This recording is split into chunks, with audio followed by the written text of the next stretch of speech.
Hey guys, welcome back. Today we'll try to understand data bars onto pivot tables.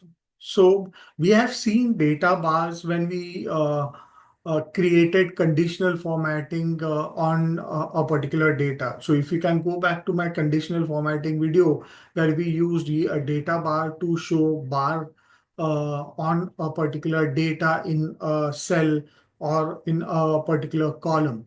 Yeah, it's a great way to uh, create in-cell bar charts. But how do we create it in pivot table? It's not much different than creating data bars in a regular table. But there is an extra step that we need to do. So how do we do that? So today we'll try to understand how we can create data bars in a particular chart. So let me first have add this sum of days worked. So I have the sum of days worked. So let me add it the second time. Why we need to do it, I'll show you again. I'll tell you again. So I have this sum of days worked two times so that I can convert this second one into a bar chart. Yeah. Now I need to select any number in the second set of this day's work. So I'm selecting any of the numbers that is there. I go to Home tab on my ribbon. I go to conditional formatting and I click on data bars. Yeah. So I'll pick any of the data bars. I'll select bar. Yeah. So you will see a data bar which has come right now over here in the first cell that I have selected. Yeah. You will see this for only one cell. Now what I need to do is as soon as I go to this cell, there is a separate, if you can find here, there is a small, soon as I click, there is a small formatting option that has come up. Yeah.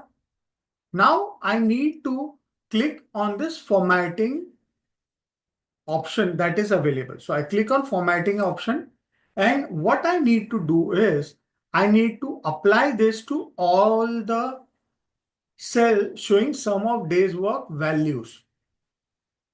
Yeah.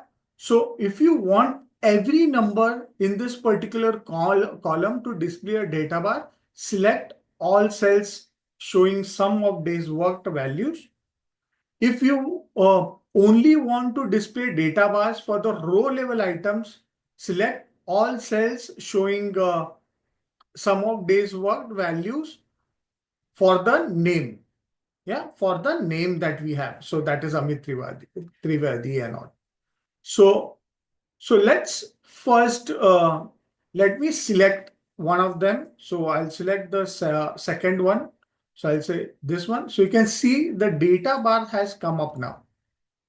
Yeah, I do not need this grand total. I just remove this grand total so that I do not require this grand total. So you have the data bars properly aligned because 667 was too big. So I can have this data bars been available. Now, since we don't need to see the numbers twice, we can hide the numbers in the data column uh, by conditional formatting. Okay. So what I can do is I can go to the conditional formatting. Now I'll say manage rules. Okay. We already have this rule applied, which is over here. So I'll click on manage rules here. Okay. I have not selected the cell. So I go to conditional formatting. I'll say manage rules. I have this rule already. So in the edit formatting rule, so I'll say edit rule. And in this rule, I'll say show bar only. If you remember, we have done this earlier. This option needs to be selected. Okay. So that these numbers are not shown because we already have the numbers in the first column here. So I do not require the numbers separately in this column. So what I'll do is I'll select show bar only. Okay. And I'll click on OK. So let me remove this formatting. Clear all drawings. Yeah. So show bar only, and I'll say OK. So you find, let's say apply, OK, and you'll find the numbers are now not visible. Okay. So if you do not want to display the numbers behind this particular bar, you can use the conditional formatting to hide those numbers.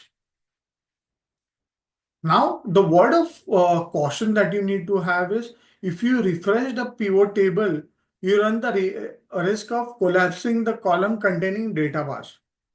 To prevent that, so if I refresh this pivot table, so I go to right click on it and I'll say refresh, you may collapse this entire pivot table. For that, what you need to do is go to right click on this pivot table, go to pivot table options, yeah, and in this pivot table options, you need to remove this auto fit column. So if I keep this auto fit column, I'll say okay, and I'll try to refresh it. I'll show you that.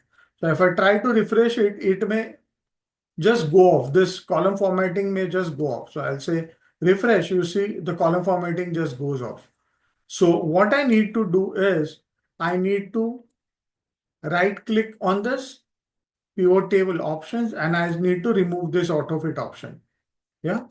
So these are a couple of settings that you need to do when you're putting this data bars onto a pivot table so that it does not affect your formatting and you have a clear formatting being placed in proper way and at a proper place. So if I keep on changing the filters, if you see here, I take sales. So, okay, you'll find the bars also gets adjusted accordingly. Yeah. Hope you understood this concept of adding data vars to your pivot table. It's pretty simple. Hope you like this video. Do like it, share it across with your colleagues who want to learn Excel. And yes, do not forget to subscribe to my channel because that's how you're going to get such informative videos directly to your inbox. And yes, do not forget to comment as well because that will help me to cover any of the topics that you want me to take place or create a content on in this 365 days of Excel. Yeah. Thank you so much.